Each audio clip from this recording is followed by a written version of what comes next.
I study rap battles for a living. Ladies and gentlegrams, in today's episode of the egregiously overeaten elephant, hip-hop's Henny Hogwarts, hungry hippo, the sandwich slobbering streamer, the gigantic juggler of Lobry's log, large and in charge, chunk master flex, 6ix9ine's X, Big Mac Akademiks, is back after peeping Kendrick's GNX setlist. The door-dashing, beef-rehashing, nut-stashing, smashingly large chipmunk got out of his basement and touched some outdoor pavement to peep hip-hop's best live entertainment. I study rap battles for a living. Yes, sir, ladies and gentlegrams, DJ Big Mac Akademiks, after months of teasing that he was trying to get tickets to the GNX show, finally successfully did so, and he directly spoke to Kendrick's manager Anthony Saleh and his right-hand man Dave Free about many crazy things. Honestly, I didn't think they would open up to Snackademics like this, so we're gonna break down everything from Snackademics' time at the concert. And there was another major update in the Drake lawsuit, so maybe we'll touch on that as well at the end of this video. But yeah, this conversation that Akademiks had with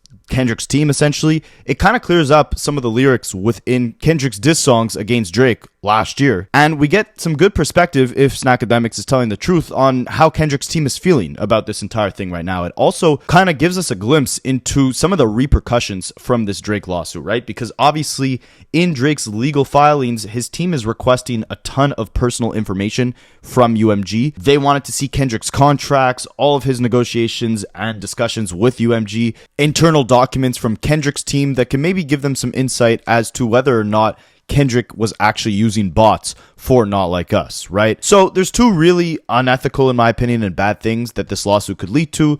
I study rap battles for a living. Number one is, obviously, it sets a precedent that you can now sue over rap lyrics, so it compromises the integrity of free speech. We're already seeing this with the whole Pusha T situation. I have a whole video touching on that on the channel. You guys could check it out. But essentially, of course, Pusha T had a verse from Kendrick that was recorded about a month after the beef, and UMG did not want to release it on Pusha T's album because they were already on bad terms with Drake after Not Like Us, and they didn't want to make things worse, right? So the lawsuit can lead to things like that, where record labels are censoring lyrics because the optics look bad. Of course, they might be more hesitant to actually officially release diss records as well. It could compromise the sanctity of rap battles. And on top of that, the precedent that it's setting, that one artist and their legal team, aka Drake, can now go digging through another artist and their team's internal documents, contracts, marketing plans, all that stuff, all because they believed there was some calculated attack to defame said artist. No concrete proof, just subjective feeling of defamation. That's a crazy precedent too. So Akademiks is going to touch on how Kendrick's team opened up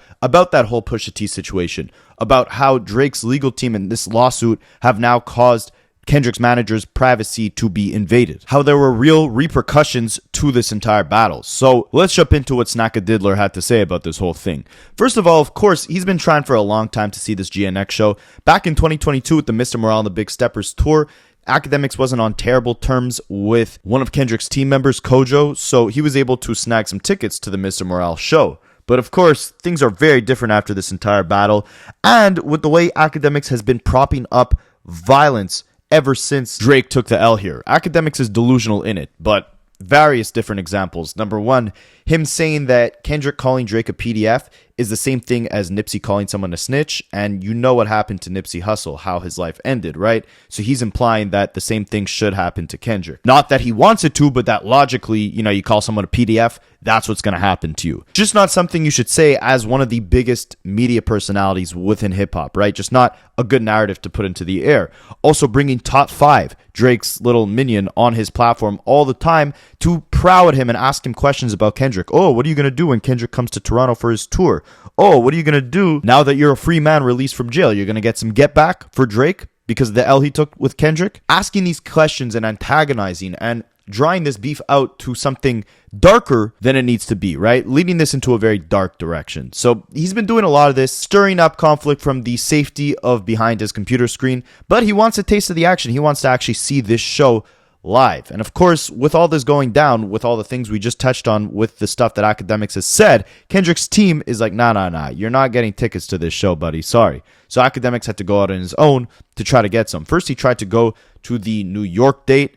He claims that he thought he was supposed to go for day one, that he bought tickets on day one, but it was day two. He messed up the tickets. Then he wanted to go to the Inglewood show, but he thought it might not be the best idea, you know, popping out in LA with the enemies he created. So he decided to make a surprise appearance at the Detroit show. And he did his best to try to hate on the crowd, because if you guys didn't know, he's already been in Twitter beefs about accusing Kendrick of not having enough people actually coming out to see him at this show. He was chalking it up to this being an audience of mostly SZA fans, and, you know, the crowd wasn't really singing Kendrick's music like that. So he tried his best to continue that narrative after seeing the show, but he did have to admit a couple things. Number one, there were definitely people singing. This wasn't like a stadium full of bots not making a single sound. The concert started off strong, ended strong. There was some highlights, but I will be honest as well, there's some moments I feel the crowd was just standing around like, either what is this, or just kind of like, all right, I don't know this song maybe, right? He also admitted, just like the name of the tour describes, this is mainly a Kendrick show, right? Like, as much as they're both co-headliners, it's called the GNX show for a reason. Not to even say that Kendrick's that bigger of an artist than SZA, but Kendrick was the one who most recently put out an album. Kendrick was the one who had the massive 2024, right? Yes, I know SZA put out her deluxe album, but like, this has been Kendrick's year. As far as this tour goes, of course, it's a massive moment for both of them, but the entire thing is branded as the GNX tour. It's coming off the album GNX being released. It's coming off the massive year Kendrick had. It's obviously kind of leaning in the direction of being a celebration of the year that Kendrick just had. And Akademiks admits that after actually witnessing the show for himself. I stand corrected. I thought maybe it would be a 1-to-1 ratio. Maybe Kendrick fans was equal to the amount of SZA fans. It was very clear to me. Mostly, it felt like it was 2-to-1. So about 66% were like mainly Kendrick fans. And what I mean by his fans, I have to address this, the people you see on Twitter tweeting, the K-bots, not one of them are there. So Snackadiddler is in his booth. He's enjoying. He's eating all the Big Macs in the booth. And he gets approached by two TDE members. The first one he has a conversation with that he details is Anthony Saleh. Now, if you don't know who Anthony Saleh is, neither did I before this beef. He's a very low-key guy. I believe he's Kendrick's manager. He does a lot of work with the PG Lang team, and I believe with the TDE team. I could be wrong on that.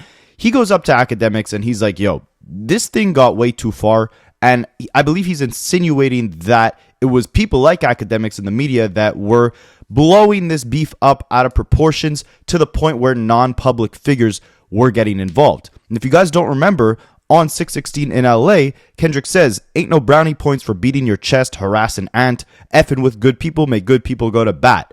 What he's referring to here is Anthony Saleh, because Drake was posting a bunch of pictures of Anthony Saleh on his Instagram prior to Kendrick actually dropping a diss song. He was antagonizing Kendrick using these figures in Kendrick's team and his life who are not public, right? Exposing their privacy for no good reason aside from just being a petty troll. We know, of course, how he dragged in Dave Free and Whitney and Kendrick's literal family, which is a lot worse than just posting pictures of Kendrick's manager, but this was the start of it all. And of course, if you guys also don't remember, a couple months after the beef, Akademiks on his stream had this random kid who wouldn't show his face or his name saying that Anthony Saleh had paid him to put bots on Spotify on the song Not Like Us, essentially accusing Anthony of paying for streams. This ended up being complete cap because this kid showed a screenshot on Akademiks' stream of a transfer of money that he received from a company that's named Anthony Saleh LLC, but then this company name does not actually exist. This was all complete BS. So Anthony Saleh has got dragged into this beef through numerous different avenues. Of course, Akademiks fueling it by having this kid on his stream.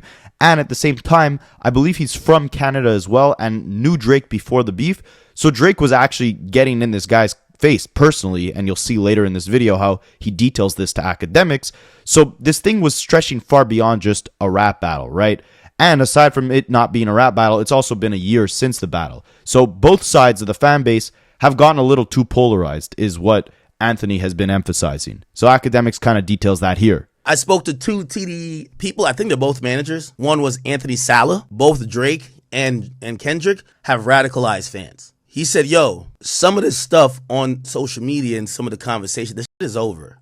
It's gone too far and getting too far. They're bringing up people's wives, people's kids, and people that are non-public figures. There's other people getting dragged into this that's not public figures. Now, Akademiks goes on to say he does agree, but while he does understand the beef is done and that things have gone too far, with the fans on both sides kind of acting crazy on Twitter or whatever the case is, he's saying, look, you can't just blame, Drake's side because you guys also call Drake a PDF, right? So when both of these allegations are made, right, Drake calling Kendrick, a woman abuser or whatever the case is, and Kendrick calling him a PDF, that riles up the fans and opens up this can of worms for the fans to now get in your personal business and expose people who aren't public figures and start escalating things. But what Akademiks doesn't realize is that, A, Drake started this, right? Like Kendrick literally told him, if you take it there, I'm taking it further. So it was Drake initially that actually name dropped people to be like, hey, you're,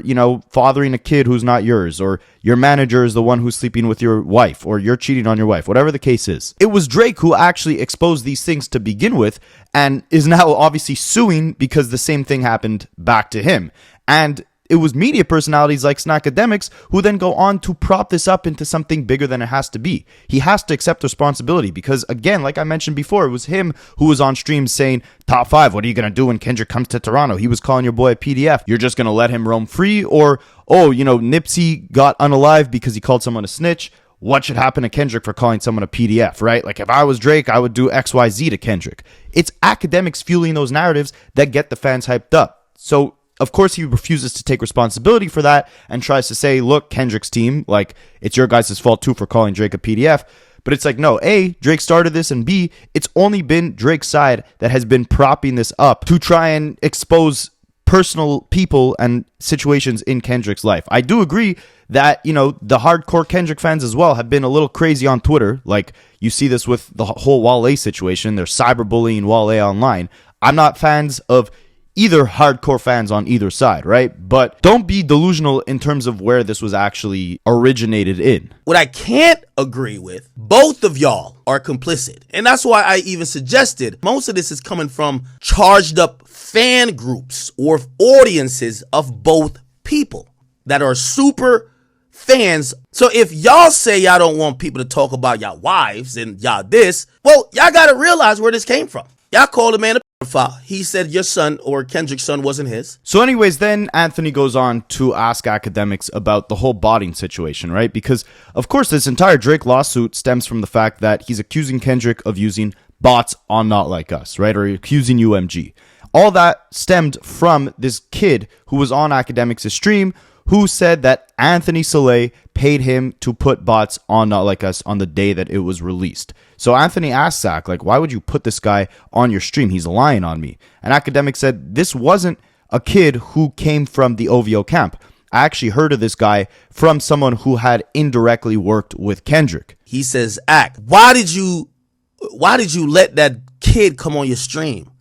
He lied on me. And he was saying in a way like you letting Drake run plays to put people on your stream. Now I had to correct that, and I'm going to stand on this. I won't give up any names. But the person who came on to talk about botted streams, go find the kid, and y'all can find out. This was not from Aubrey Drake Graham. That's from people who in and around work with Dot. And this is where it gets absolutely nuts, right? Because again, like we said, there's dangerous repercussions to this entire lawsuit that Drake has filed. And we see firsthand one of these prime examples right here. Anthony tells Akademiks, look, beyond, you having this guy, where you found this guy, if it's Drake's team, our team, whoever, because of the BS that he said about me, my phone has now been subpoenaed in Drake's lawsuit because Drake is demanding all these contracts, all these internal documents from Kendrick's team.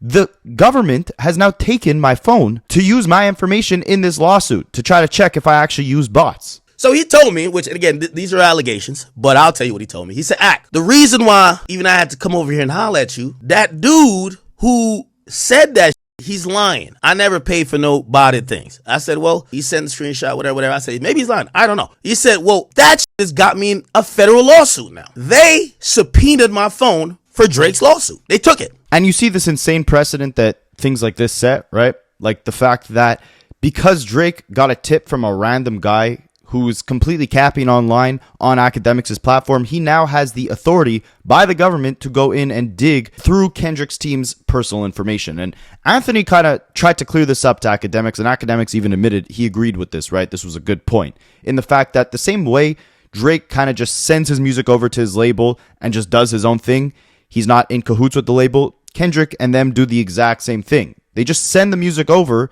and the label just distributes it. There's no master plan between UMG and Kendrick Lamar. Kendrick Lamar's team does what they do. UMG handles the distribution of the music. There's no back and forth. There's no master plans to destroy Drake's legacy here. This is all just Kendrick simply releasing his music. Drake trying to concoct this as a master plan, again, is simply the fact that he can't admit he lost a rap battle. I study rap battles for a living. Also, he made a point that I actually agree with a bit. He said, I'm surprised Drake is doing the corny shit of suing because the same way he don't talk to his label, we don't talk to our label. We just pop up and turn our album in. So how the hell could we be in cahoots with UMG for anything? So then Akademiks asked him, like, okay, well, if you're mad at me for mentioning you or mentioning personal things in Kendrick's life or propping up this whole thing, radicalizing the fans to then go in and dig in personal information, why are you not mad at Drake directly for posting you? And Anthony replies by saying, Drake knows me. And I was like, yo, you know, even with you being put into this battle, Drake posted you, right? Why are you upset if other people have mentioned you when the two main people dragged other people into it? Well, he said Drake posted me because Drake know me. And I don't know what that means. Apparently he's from Toronto too. I don't know. But here's where it gets interesting, because apparently Anthony and Drake know each other, whether it's from Toronto or whatever. Apparently, again, right, like he was posting Anthony before Kendrick dropped Euphoria, when he was super confident that he was about to destroy Kendrick. After Kendrick released Like That, Drake releases Push-Ups. He's talking crazy, right? He's posting Anthony Soleil. Apparently, because they know each other, Drake had actually messaged Anthony directly and was talking like an absolute lawsuit-slanging lunatic to him.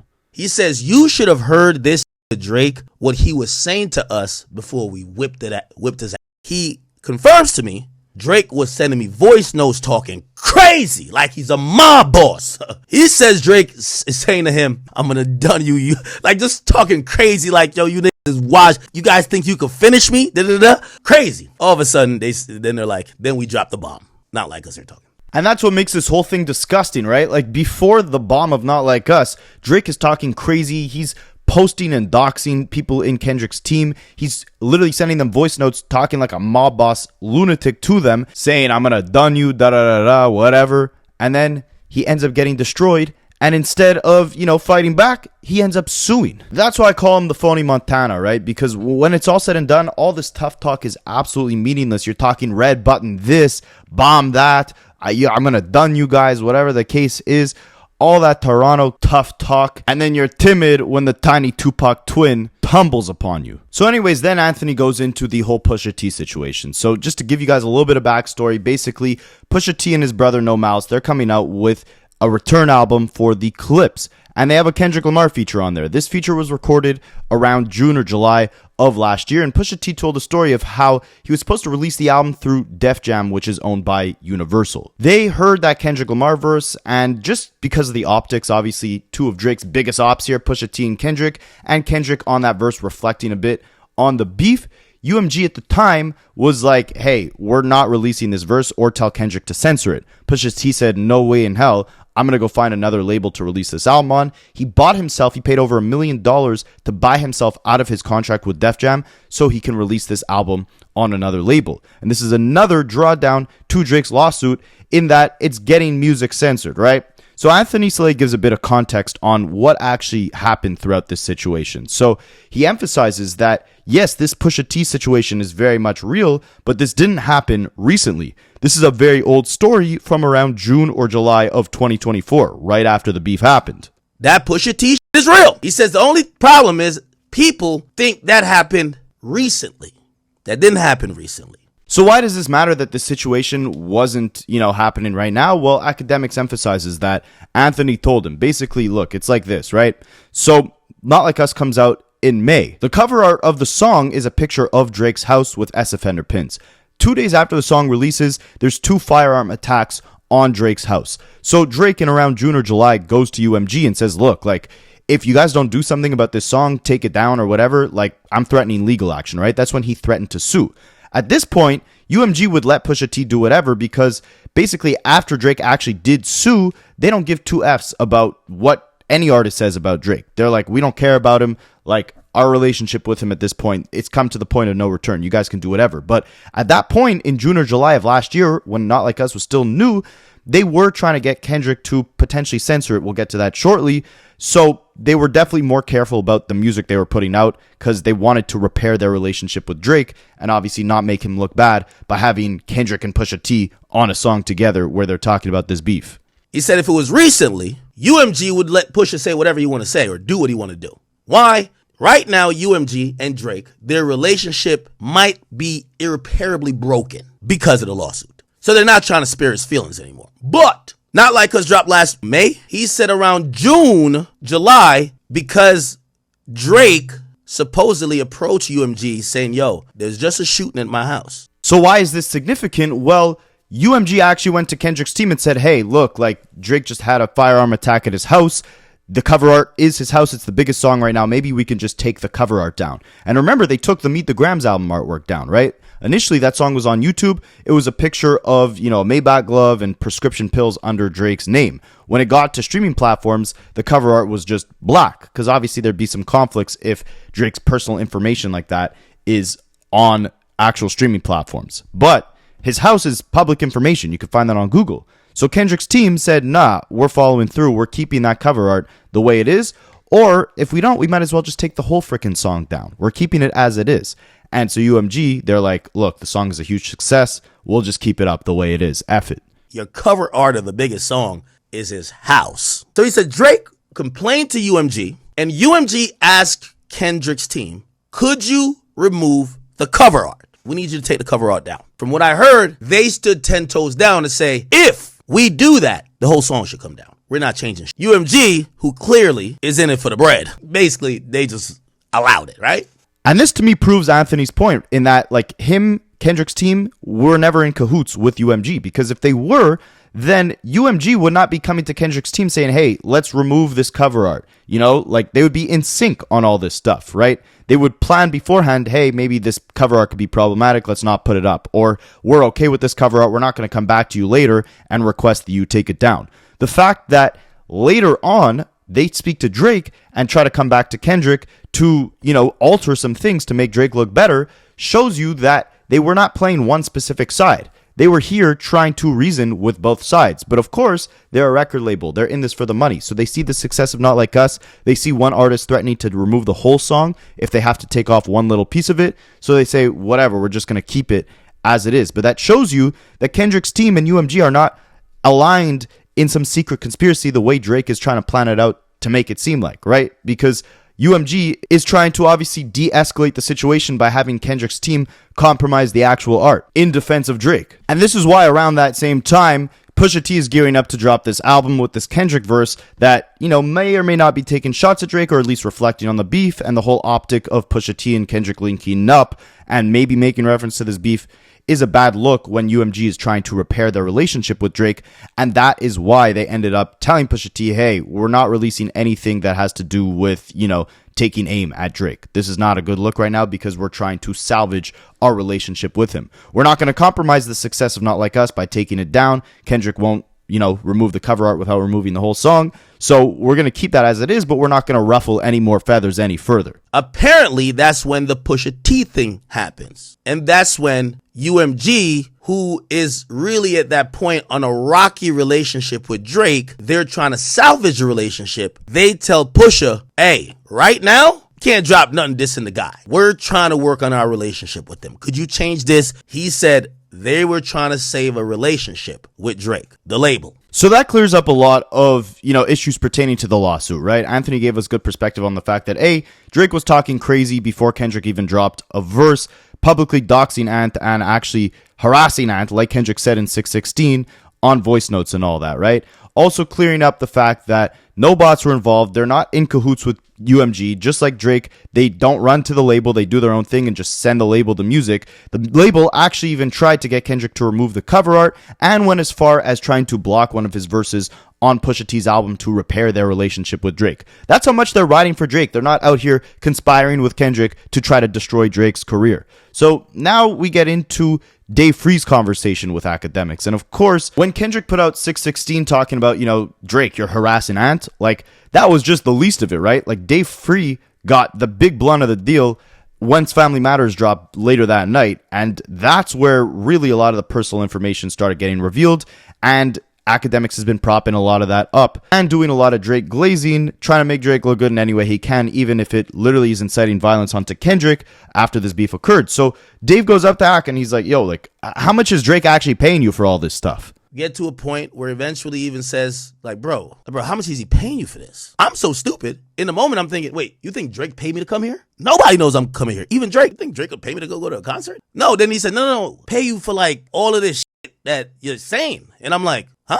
He's like, bro, I want to know what you're getting from this. But that's when I was just like, wait, they thought Drake bought me? I've never been more insulted in my life. And it seems like Dave Free and him kind of had a very passionate conversation, to say the least, if not heated, where Dave Free is talking about, like, look, if Drake is paying you to be here, or, like, you're doing this to troll, like, I have people here, you have people here, we can duke this out depending on, what your temperament is and what your real intentions are, right? And Akademiks tries to emphasize to him, look, like, I was the second biggest winner of this beef. Kendrick was the first, I was the second. Like, I don't care who wins, who loses. Obviously, I have my preferences with music, but this isn't that serious to me. Like, I'm just kind of here to perform and to make content, right? And I'm propping this up. Again, this is Akademiks' whole MO, right? Like, prop up drama, be at the center of it, but don't face any repercussions because you're just the middleman pitting two people against each other. And they could go get hurt, or you could, spin all these narratives and incite this violence, but you're not going to be the one getting hurt behind your computer screen. You're not the one actually putting the drama onto yourself. You're just benefiting from it because you get to talk about it and be at the center of it. That's Akademiks' whole MO. So he's telling Dave Free, like, this isn't really personal for me, right? Like, I'm just here enjoying the music, enjoying the drama, and being at the center of reporting on all of it.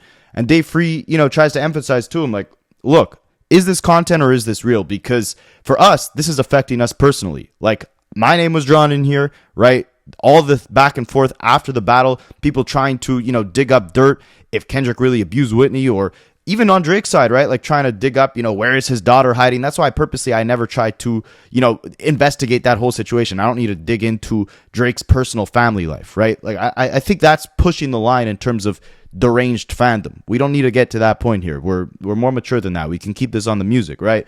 And Dave is saying, like, it's gotten to the point where, like, this battle is affecting people who are private. It's affecting their lives personally, right? Him, Whitney, whatever. And the problem is Akademiks refuses to take any accountability for the fact that he has propped up a lot of these narratives, right? Between the top 5 BS and the stuff he's saying about, how Nipsey got unalived. The same thing can happen to Kendrick. There's been a lot. Like, I could probably make a whole video just on all the ways that he's tried to inflict violence onto Kendrick, even if it's unintentional, not even realizing it, right?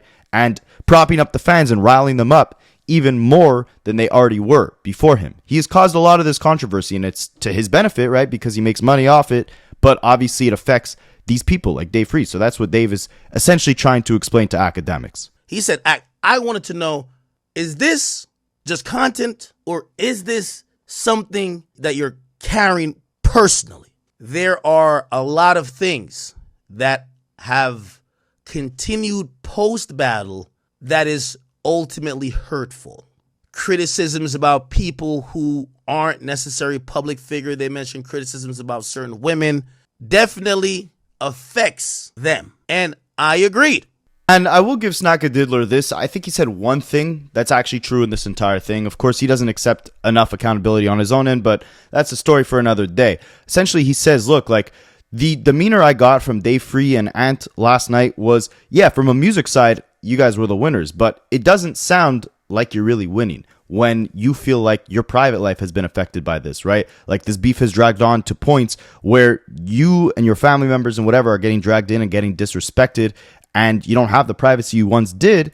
Obviously, that's a loss. That's a situation of a loss. And of course, Drake is experiencing the same thing on his end, right? Between his house getting fired at, the entire world clowning on him. Like, we've covered Drake's L's far more than enough on this channel. Like, he has taken his fair share of L's, but this beef, obviously, because of how radicalized it's made both sides of the fan bases, like, it has set both teams back, right? It has not been a positive on their private lives, to say the least. Especially, you know, Whitney, I would say, has had it the worst, for sure. Like, horrible allegations by Drake made on her, and then, of course, his new Looney Tune fan base has gone crazy on trying to expose things in their private life. But whatever the case is, Akademiks does make the point that I agree on, in that, you know, as long as the bank account keeps ringing, you guys are winning, right? And it's either like you can just keep on with the music, or you can, you know, duke it out, shoot it out, fight it out, whatever it is. But the smart way would obviously just be focus on the music. And that's what we're seeing Kendrick do, right? We're seeing him on tour right now. We're not seeing him say a single word unless it's through the music. He only speaks through the music. And it's the same thing with his team, right? Like, they don't speak on this drama. There's a reason why we're hearing this from Snacka Diddler, because he feeds off this drama.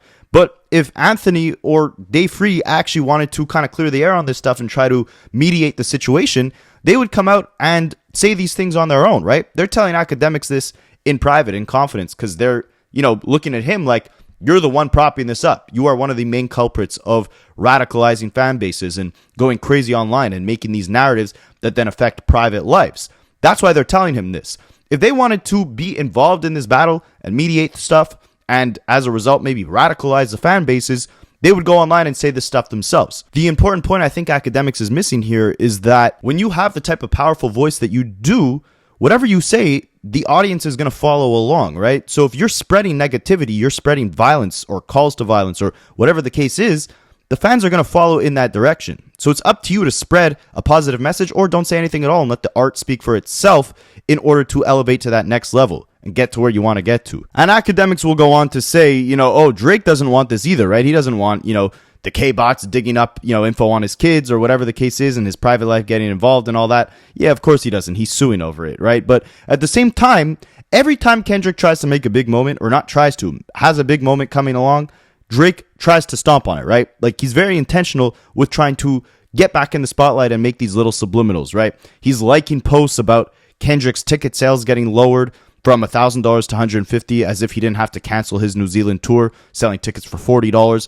He's having Ovi Home Mall talking about, oh, Drake's new album has a bomb on it. Like, the last time he said that, it was the big red button that was Family Matters. We know how much of a red button that was, right? Propping up the fans. This is exactly what Dave Free was talking about, instigating the fans to keep this whole thing going, right? Now, Kendrick is about to go do a show in Toronto tomorrow, and Drake announces he has a stream with Kai Cenat coming that night. 2 days after, Kendrick was seen with Kai Cenat at the BET Awards. So you could say what you want about, you know, both sides not wanting the fans to be radicalized, but there's only one side that keeps weaponizing the people around them to prop up these narratives and scare people off. As I'm making this video, literally one of Drake's Ovi hoes, Preem, I believe this was one of Drake's artists, posted on Instagram saying, every few years there's a new so-called boogeyman. They never last because they really ain't that scary. You want to know what lasted? Not Like Us on the Billboard charts for over a year. The longest running hip hop song, I believe, of all time on the charts.